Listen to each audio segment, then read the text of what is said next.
Hello, and welcome to Lines and Spaces. My name is William. My name is Veronica. My name is Claire. I'm Michaela. And I'm Jason. Welcome back to episode 2 of Lines and Spaces. This week we are talking about first year teaching and our expectations versus the realities that we have encountered while in our first year teaching. And so before we really dive in, let's get to know a little bit more about our guests. William, start us off. What do you do?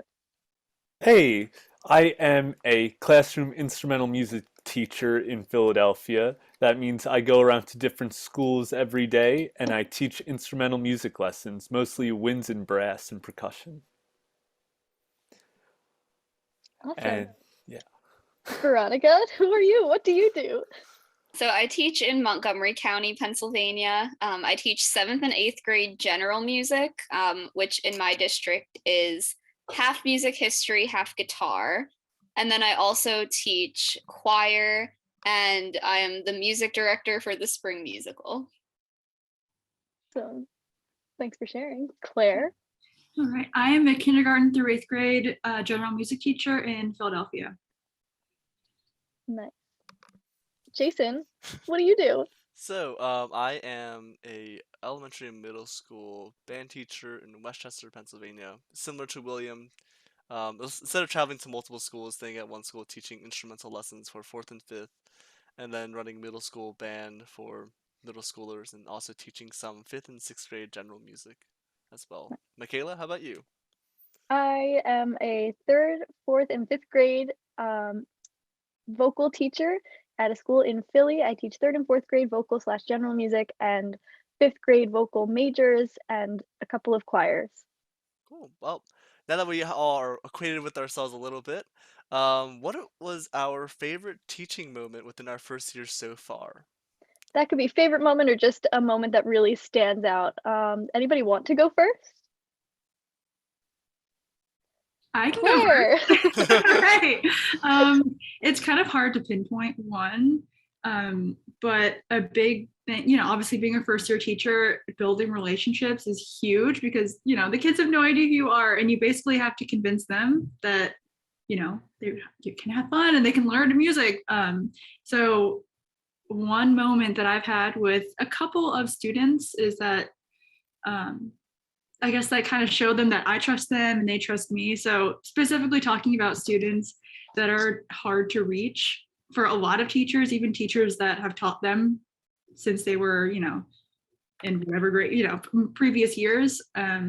So one example is a few months ago, this one student who I had who was normally just kind of disrupting the class and running out of the room and instigating things. I walked over to them with my guitar and I was like, do you want to try my guitar? And it's like the first student in the whole building that's ever touched my guitar. And they were like, yeah, I'd like to try your guitar. And they were completely fine. And now I have no issues with the student. And whenever they want to try my guitar, they just ask and then they go on their own and they do their own thing. And it's really nice to see that that one interaction kind of started a chain of positive interactions with this one student. So yeah, that's my moment. William, how about you?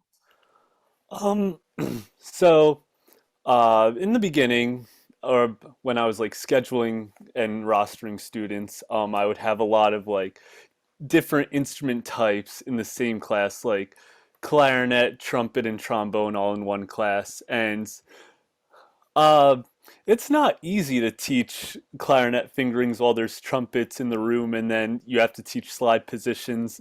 And a lot of times, my beginning lessons would be uh, very directed towards one group of students while the others would wait for their turn. And recently, I've been coming up with lessons where I can talk about the fingerings and try and get every student engaged. Like for example, I would hand out the fingering charts to everyone. Hopefully, they know where their home keys are on their instruments, so they can figure out where to put their fingers down. And I would teach them how to read it, and then we would learn rhythms, and everyone would be making music together. And that was just the first like lesson that I felt like students were actually engaged in having fun. And at the end of one of those lessons, one of the students were like, "I had a lot of fun today," and that was just one moment that stuck out. How about you, Veronica? So I don't really have a specific moment that stands out to me, but something that always just makes me feel really good about my teaching is, like I said, I teach music history. And when I first heard I would be teaching music history to middle schoolers, I was kind of like, oh no, like they're never going to be interested in this. Like, this is not what they want to be doing in music class. But every now and then I'll get students while I'm teaching music history raise their hand and ask me like really intelligent questions about the topic, or like questions about things they're interested in and like how this relates to music that they know today. And things like that always just make me feel like I'm doing a good job because they must be interested if they're asking questions. So just kind of succeeding in making music history interesting to middle schoolers is something that's stood out to me so far. Yeah, I can jump the gun Like from. Oh, be go ahead, sorry. Jake. I actually also raised kind of combining kind of Williams and also Veronica's kind of area. Something that a moment that kind of stuck out to me was kind of I think in the same play of Veronica's setting where like students giving like answers and like questions that are very like you wouldn't expect from like that kind of age group. We're starting a project called Playlist of My Life for the second cycle of sixth graders that I have, and they're really having them like talk about their music, their parents' music, the music that they enjoy, and making like a playlist of songs that they find comforting has been so just kind of a lesson that I did not think was gonna like be as impactful because I've had students like come up to me like ask me, "Oh, teacher Jason, how is this song?" Blah blah. They're asking like these questions about the music that they're sharing because they want it to be shared and they want to be a part of that discussion of like how their musical identity is growing, which has been like just super interesting and like positive in a way that I never thought was like expected from like Veronica mentioned, teaching music history, probably like student wise, you're perceiving it that students are like, I don't want to learn this stuff, and that's the same thing with like general music. I feel like a lot of times from middle school, especially when we were growing up, I did not like going to my general music class because it was just really like kind of spoon feeding you information about like history or like topics that were like not quite like relatable. So yeah, I think having that moment of just having the students connect with the activity that they want to do and learn about has been like a moment that to me is like, oh, I should do this more often about including them in the discussion of what they want to learn a little bit more. Like great moments. I think um, something that just happened actually this past week, and if you're keeping track at home, this is several months into the school year. Finally, I kind of had this like um, felt like a little victory with my fifth graders in choir. Um, my goal, I just simplified all of my objectives to actually sing and enjoy singing. And it worked. They kind of got a little bit lost in a song that we're working on for their spring concert. It's an Andy Grammer song, and I think they really were able to connect to it more. They also got to see another choir their age singing it. I think it's PS22. It's a New York City choir. They're great. Um, but that kind of motivated them, and so now I'm finding like the types of positive encouragement that work really well with them, which is very exciting because it was really nice to actually hear them singing and meaning what the like understanding what they were singing about and actually meaning what like the words that were coming out of their mouths and wanting to like continue on learning what we were working on. So that was really exciting on the in the realm of like student centered like learning and interest. Yeah, also I found like was really interesting, kind of around all of our points was like all of the moments that we've had were all student related. Like just like having a student or having a group of students identify and like participate with our lesson and seeing the enjoyment and growth that they're coming out from it, I think is a moment that we can all kind of share in. But now I kind of want to touch on kind of another big theme, the idea of like expectations versus reality. Kind of an overview for the listeners. We all went to essentially the same music school for college. We all went to Temple University's beautiful music program, and kind of all landed a classroom teaching or teaching job within music, which has been awesome. And I'm just curious, like, what were our expectations going into the field? Maybe like after we were done student teaching, going into that first year, what expectations did we have leading into it? And I'm gonna throw this over to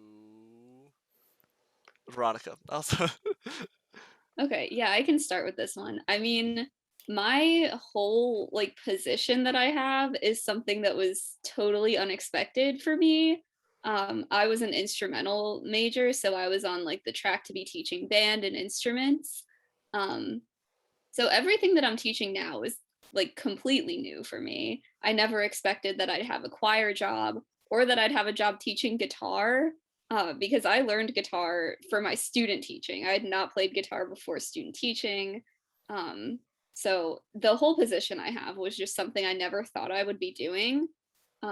So I guess I expected to be teaching band and then that didn't happen, but I like where I am now. So right, we can pass it over to William.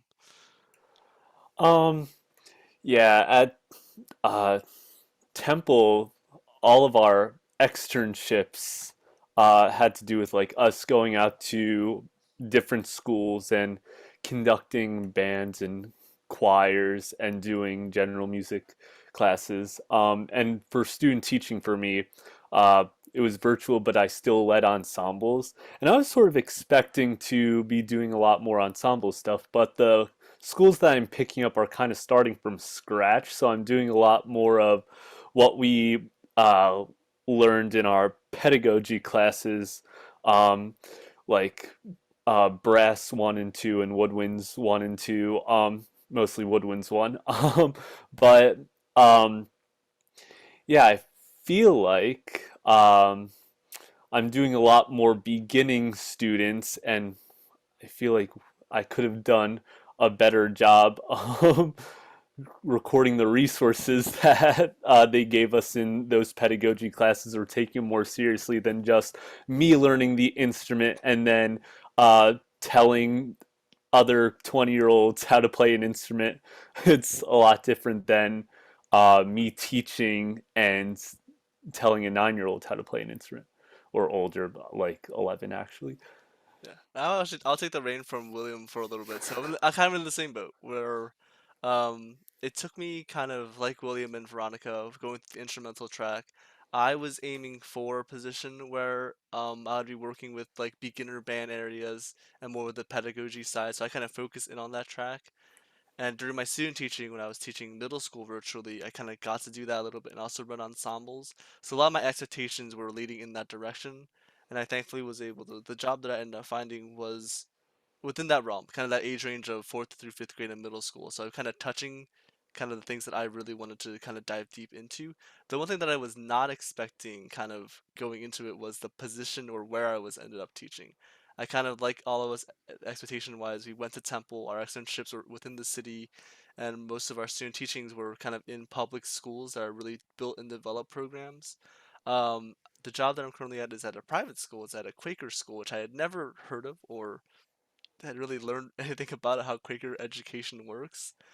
But having to navigate such a terrain that I was never grew up in, and then having to figure out kind of the logistical sides of how a private school, is similar and also different to a public school within both the logistical, administrative level and kind of the teacher student level.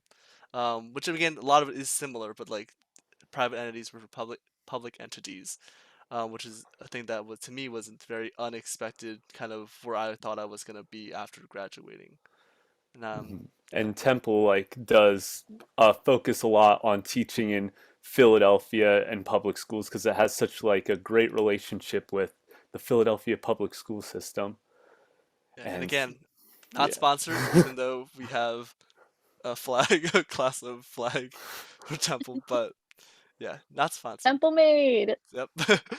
Right, Claire or Michaela. I can go next. So many things like flashed through my head when I heard that question, but I don't know. I think at Temple, we like had a lot of conversations about like being culturally responsive and like using proximity as a classroom management technique and like all these things. And I really expected that like I would be more prepared than I was to enter a school that I'm in now. But it's really, you have to be in a room and like you just have to like understand that like you are teaching students that have life experiences that you will never have. um, and it's my students have taught me so much, like so much. I like they've taught me more than you know I really learned at Temple, like, or the school that, yeah, I don't know, it's just so much to think about. But I expected to be more prepared than I was, like, just, but it's one thing to like talk about being culturally responsive and then another thing to actually live it and acknowledge your position. um, but yeah. I also thought I was more prepared than I felt.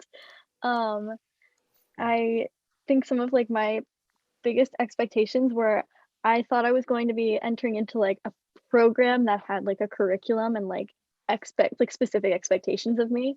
Really, I was expecting that. Um, and I also thought that like lesson planning and everything and um like the materials that I was working on, I figured it would be like a little more like step 1, 2, 3, like this is where you should be here, this is what it should look like then, and like this is what you should expect. um those were my expectations before starting. But now that we've talked a little bit about what our original expectations are, let's talk about what we've found to actually be the case in our experiences. Jason, let's switch it up a little. Would you like to start us Sure, of off? course. So, kind of going off the vein of our expectations again, um, yeah, I think what Claire mentioned about just, hearing about the terms culture responsive teaching or SEI or social emotional learning development or DEI diversity, inclusivity type of settings. We touched a lot about those things in school. And in my position, what I've realized is with it, I didn't know this about going in, but Quaker education, at least for the place that I'm at, is really heavily involved in kind of a lot of that work. Like, so a lot of our something that our programs are trying to push is how we can make that happen in more cross-curricular stuff and how to make things more accessible and whatnot. And I think one of the things that I found in the reality was, especially in the band realm of things that we're kind of talking about a little bit, is that in terms of resources and thinking about diversity and thinking about culture responsive teaching, the band world that we kind of went through in college didn't really have a lot of that. And this is also, I think, for other subjects as well, but I came into the library of the school that I'm at, and a lot of the music from the same five guys, and I'm sure we could all guess the same five names of people and also how they looked and their age range demographic. And it doesn't quite reflect the population of my students in that regard or where their backgrounds are coming from. So that was one of my biggest like kind of reality moments where like, oh, this is a real thing that we're dealing with the like day to day. Like we go through music school and it's like we're always in it together with other musicians, we're making music together and we're surrounded by music. But when we're in the field, I think a lot of us kind of are not isolated for more so, but like we're like the sole entity to push forwards if we want that to happen. And there are resources out there, but they're not going to be like just given to you like in college where they would everything is kind of provided in that sense. So that was kind of like my hit of reality was like, oh, I have to take charge if I want to change this curriculum or if I want to change X, Y, and Z thing to make it work better for my students and for their education. I had to put my foot out there and make the discussion like, hey, we should change this, or oh, what can we do about X, Y, and Z thing? And it's been like it's not like an uphill battle because I'm getting support from my colleagues, but it's because it's such a new shift for them in that regard that it is, kind of something that I, reality wise, didn't think I was gonna have to work as hard in. But I'm glad that I'm starting to make those changes or starting to put the what's an analogy for building a house, putting those foundations in place so that it can build up from there. And I'm actually curious. I'm gonna throw it to Claire because Claire had talked about culture responsive teaching a little bit of how that reality has been for her.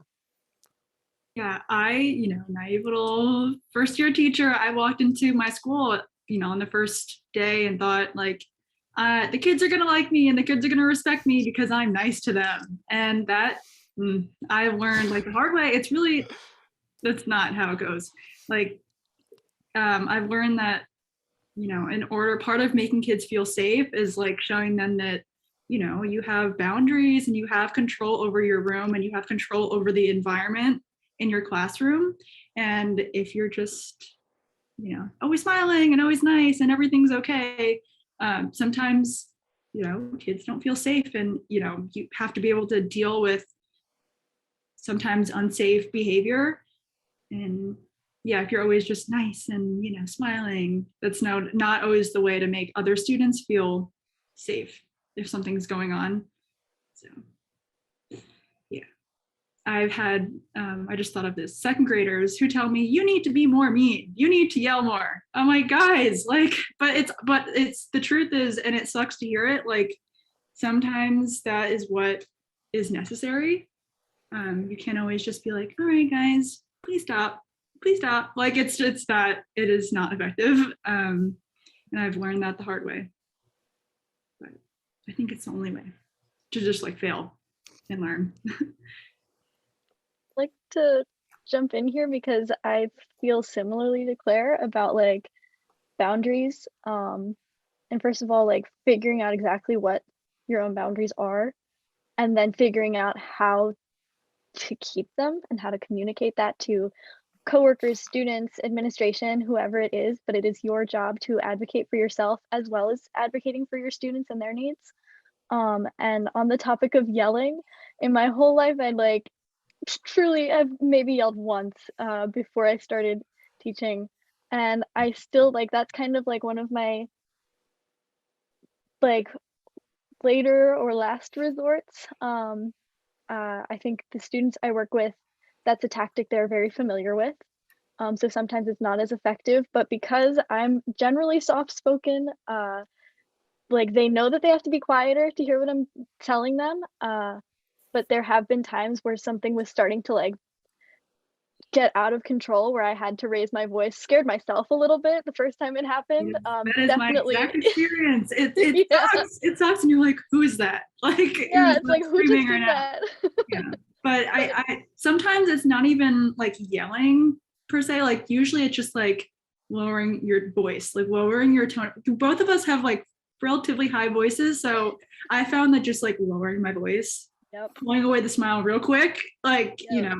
usually it doesn't have to get to yelling, but like if need be, like Right. yeah, If like the volume is needed for them to hear you, but like yeah, changing your tone definitely is helpful. Like it's helpful to know that you have that.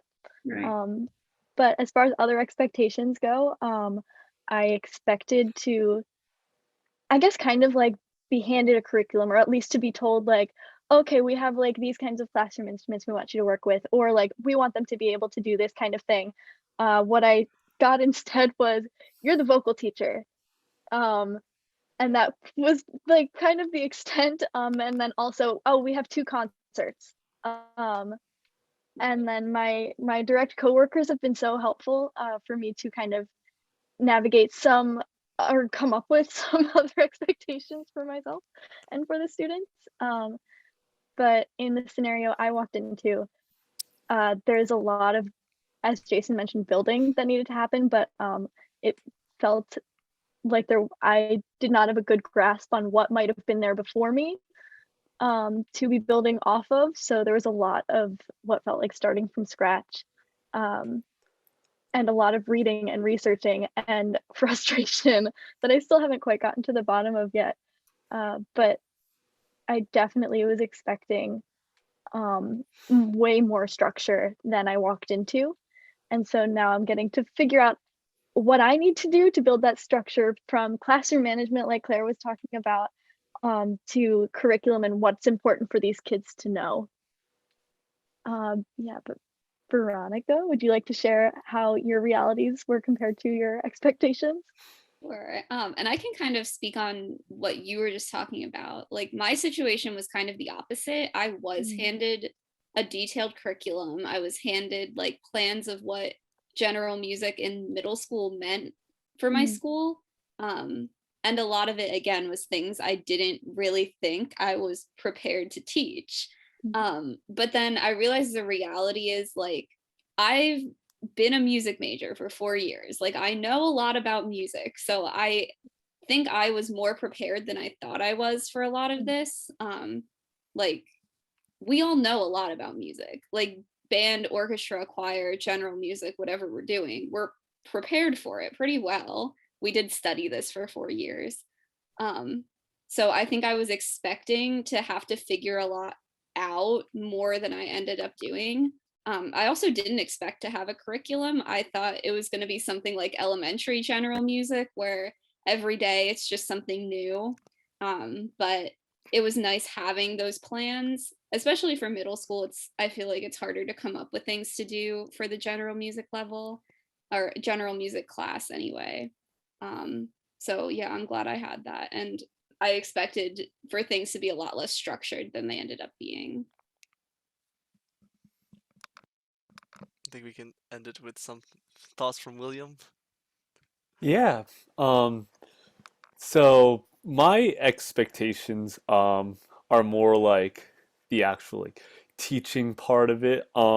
Like when I have my beginner students, it takes them a long time to learn how to read music, a lot longer than I expected. Like the first month I have them, we're talking about how to put it together, how to put their instrument together, how to make a sound out of it.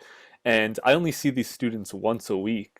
Um, so they forget that you have to put your bottom lip over your bottom teeth, put the reed on your lip, and then actually do it. And then I have to remind them the next week. And then I give them the essential elements book, and that's like a puzzle in and of itself. Yeah, I just expected this to flow a little smoother. Like when we were taking TIM and talking about um, teaching instruments to beginners, I feel like we could have actually talked about the teaching beginner part of it a little more in depth. Yeah, and if you not watching the videos out of it, I was vigorously shaking my like, agreeing with William that that is the case that I have felt too, where things are taking very long for kids to settle into, and I guess in our reality when we were teaching the stuff in college, people were picking it up because we were all familiar with the foundations of music already. Whereas students that are just starting, especially fourth and fifth graders, have never touched the instrument or have no recollection of what the language of what music is. So like William said, that first month was really just like, this is how you put this all together. This is how you take care of the instrument and whatnot, like how you're supposed to do it, and just being like really strict about how they do it because you want to build that routine for safety and also for developmental purposes.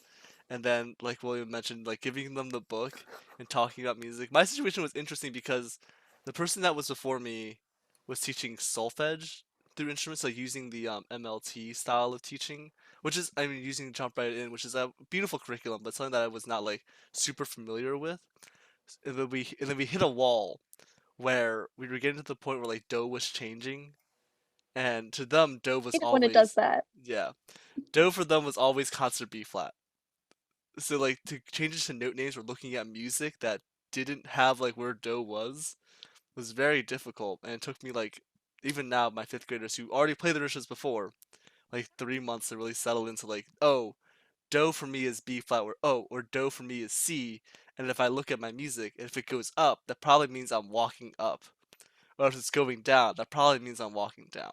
And it's like, it's kind of like that battle of like just reminding them over and over again about these things, so that hopefully they build it into their routine type of ideas. But definitely that expectation versus the reality of like getting into the classroom, handing the instruments to the kids and having them like learn it, has been very different than how I thought it was gonna go. Mhm. I'd like to really quick point out the amount of times Jason said the word routine, and the importance of that word routine in everything that we're doing. Yeah, that whole routine thing and setting up expectations and sticking to them is huge. I think even like especially now, because I am always thinking about how COVID has affected our students, and Yeah. they like in terms of like a routine consistency, they have not had that in Mhm. 2 years. So for them to come into your room and like always sing a hello song and Yeah. always do this, like I think it has like a bigger impact than we even realize. Yeah. I think people just always underestimate routines as well. Like they tell us all the time in our classes, like, oh, have a routine. And I feel like some of us just like dismiss that and they're like, well, if we have a routine, like the same routine every day, it's going to get boring after a while. But especially now, kids need that consistency. And it's also great for classroom management. Like I have a whole routine of getting out the guitars, putting away the guitars by rows of kids, and then I also use it like, oh, whoever is sitting the best will get their guitars first. And so that routine, like they expect it. And they know what to expect when walking into my class every day, which I think helps create that like safe environment as well. So Yeah. yeah, I guess that I, would be a word of advice. Don't I underestimate routines. even sometimes like students, like if I accidentally skip a step, they'll be like, where's our song? It's like, oh, you're right. Sorry, my bad. Like, let's Right, they go back. know and they Yeah, hate they when you like do. skip over something. Right. Like they actually they like it. Like they like have knowing what to expect. Mhm. Yeah, definitely. Yeah, routine is something that I struggled with when we were going through kind of the music teaching training sets in college, because I like doing things on the fly. I think that's what made general music for me very difficult, was like sticking to like the whole routine thing. Just like though like it works beautifully, and when I was seeing my student teaching, I like had to do it, and also like it like after a while like the classroom behavior and management stuff like all just kind of fell into place. But yeah, doing that with fifth grade right now for me has been difficult. Also because I see them once a week and we meet on Mondays, and a lot of Mondays are off days because of holidays or different things. So, that's always switching up, which this is like kind of like talking about like why routine matters. So, because right now I'm in a position where routine for me can't happen because it's been like very sporadic of when I'm seeing them, and they've been a challenging group to work with in general. But I think having the routine helps you have a fallback plan as well. Like if things do fall out of place, you have a way of catching it back onto itself. But yeah, and I'm actually curious, like talking about in terms of like we talked about expectations versus realities, and I'm curious now that we're kind of settling in after like it's been like 6 months maybe, how Well, that has, halfway through the year. yeah, how that has like affected our thoughts on our music educator philosophy thing. This is so if you don't know, going through Temple, the first class that we took as a music educator was basically about the philosophy of music education, and we had to like write a philosophy for that class. And I'm curious how that has changed or developed to the point that we are at now. If that's changed at all, or if it's like basically still the same. Only because I think it's interesting to see, like we all mentioned, how different it was walking into the field because it was so diverse in what we could be teaching, and there's only so much of a level of preparation that they can prepare us for going in. And it's like Claire's point about how the first year teaching kind of feels like your first like it's like the actual start of like your learning, your first year of going to school and learning that again. Yeah. Response on this topic. Um, and William, get ready. I'm going to pass it to you next. I think my general philosophy stayed the same. Um, because my like broad idea of what education should be um, was very much like student centered, um, helping individuals grow as people through the avenue of music, which has stayed the same. Just how I get there has definitely changed. And yeah, that's pretty much that was my what my philosophy was all about. Was, as one of our professors at Temple said, and now I cannot remember who, are you teaching music to people, or are you teaching people music? And so the people music is the part that's definitely stayed the same for me, just changing ways to get there. William, throwing it to you. Um, I don't remember what I said my music philosophy was in that class, but Probably something along the lines of like creating an environment where students have fun and are safe, and where I create students who grow up to be music appreciators and stuff like that. But when I'm like writing lessons and thinking about what I'm gonna do that day, I'm not like, oh, this is my, I'm definitely gonna uh, use my musical philosophy to inspire me when I'm doing this. But I am like creating this safe and fun environment. But uh, I don't know. As I continue to teach, it'll make more sense to me. It'll be more fun to the students. They'll get it quicker next year, and in 5 years it'll be even better. We'll see what happens. What about you, Veronica? What do you Um, think? yeah, I think my philosophy has also stayed the same. Like, none of my thoughts on music education have really changed.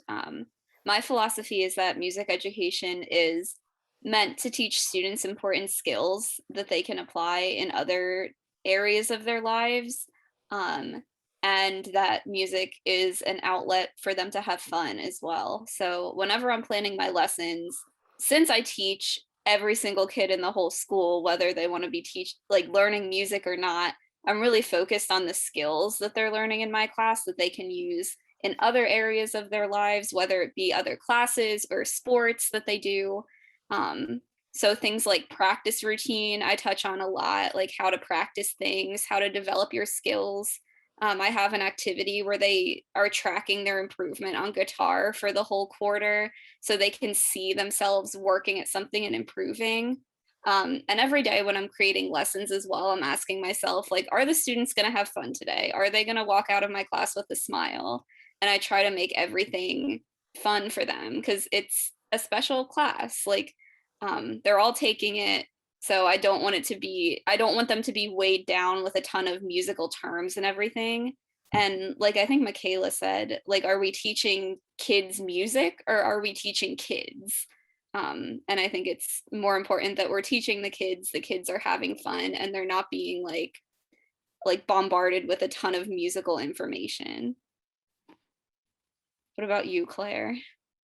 Yeah, I mean, I think when we wrote our music philosophies, we were like freshmen in college. So, like, what did we know about anything?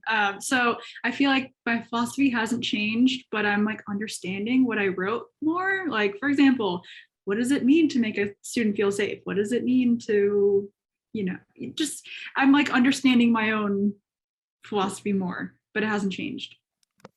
All these wonderful ideas and had no idea how to Right. get there. Right. Yeah. It's my kind of like talking point of like why I brought up the topic was mainly this idea. I think because my first iteration of my philosophy was focused around excellence because I came from a very competitive high school S environment for band. And then coming into college, I was like, oh yeah, students should try for musical excellence. And then I was throughout my 4 years and even right now, like, what is music? What is that excellence? Like, what measures you have achieved that excellence or not? Is it a great performance? Is it, being recognized by individuals in your community as being a great, like, performing group or a great group of individuals playing music together? Or is it just mean you're reaching a level where you can appreciate music or you can enjoy music deeper than where you have been.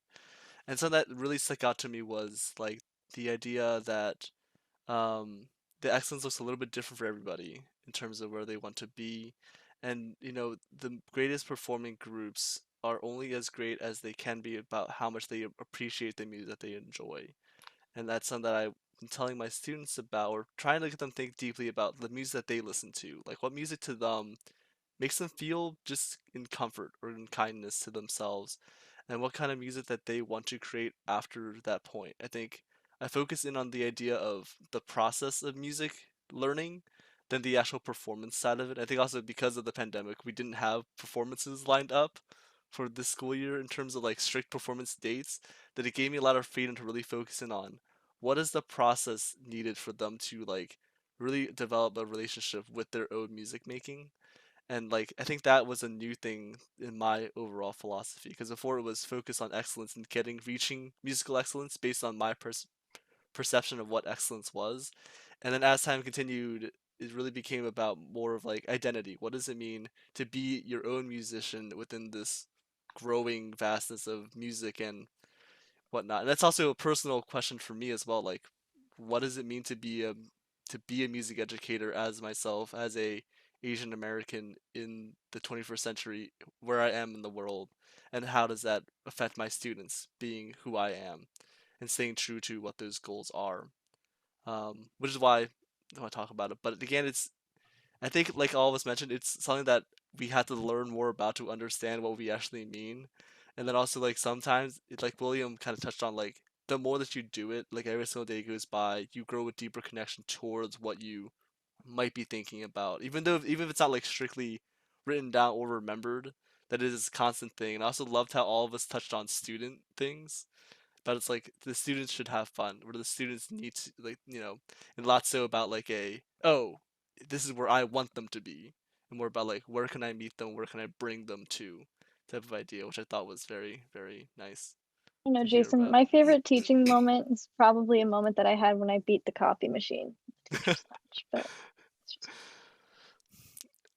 well, um, with that, how about we just go around and share one piece of advice that you might have this far into your teaching careers? Anybody want to start? I can.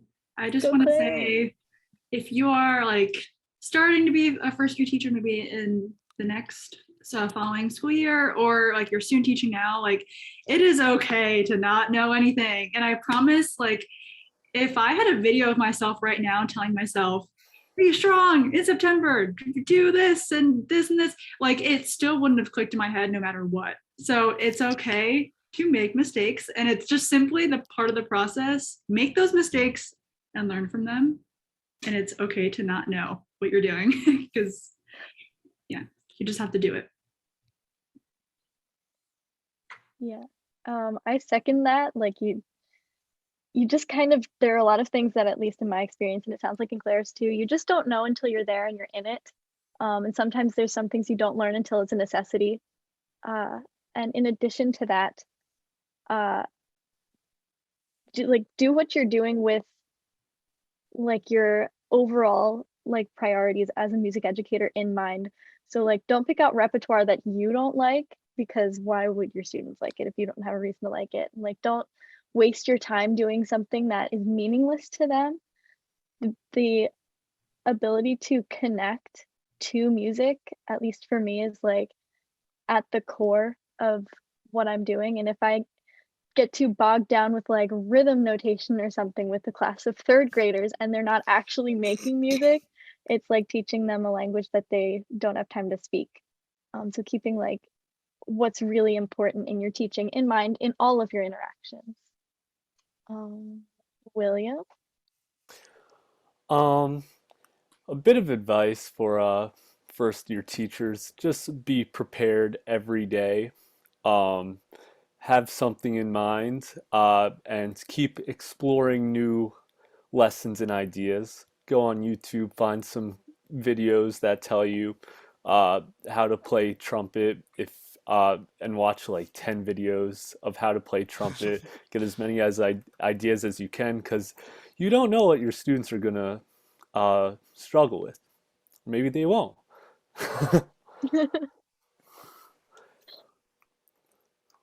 What about Jason? Do you have any Yeah, advice? so I kind of want to touch a little about what William said about kind of that idea like being prepared, like jumping in and finding resources.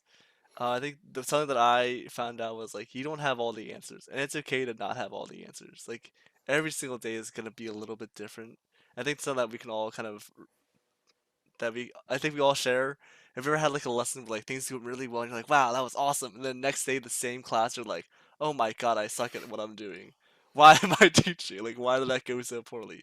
And I think that is okay. Like taking like those small successes, those moments, and not having moments where things didn't go right define what it means for you as an educator. Don't let your mistakes define who you are, type of idea, and more so like what came out of that reason. We're like learning from mistakes type of thing.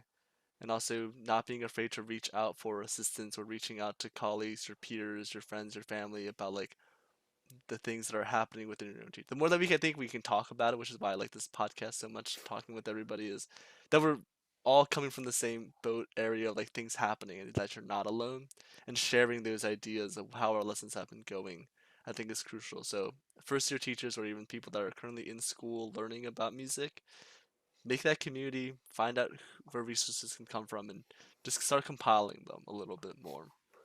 I'm gonna pass it to Veronica to kind of end this out here. I Veronica? guess, yeah, my advice would be just be open to anything. Like when you're looking for jobs, don't have too strong of a vision of where you're going to end up because you really never know.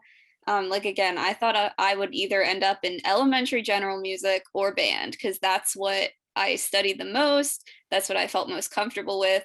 And that's not where I ended up, but I still enjoy what I'm doing. So, um, just be open to anything. Again, you can rely on your classmates, rely on your colleagues because they're also there to help you out. Like nobody's going to say no to giving you help in any way.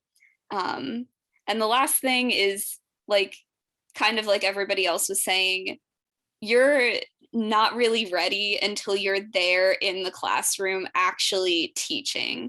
Like you're ready in the fact that you've studied this for 4 years, you know a lot about music, you know a lot about teaching, but you'll learn by making mistakes and by just being in the classroom. So don't be afraid going in because you're going to fail at some point, but that's just how you learn. And also a point in everything, learning from mistakes. I think that works with all subjects across the board. You learn better when you take the chance and make that mistake. But yeah. Yeah, and one more thing, just making mistakes isn't as scary as you think it is. Like you make a mistake and maybe the kids learn the wrong rhythm one day. Like it's not the end of the world. You can fix it. So don't be afraid to make mistakes. They're Try gonna everything forget you've it. been wanting to try, you know. I was gonna say they're gonna forget it by the Yeah, next that's time true. anyway. We'll So teach them one way and then realize it was a mistake and fix it the next day and they won't notice. So Right. And exactly. it's good for them to see that, you know what, everybody makes mistakes and the world doesn't end when you do. right. No, I had to be perfect.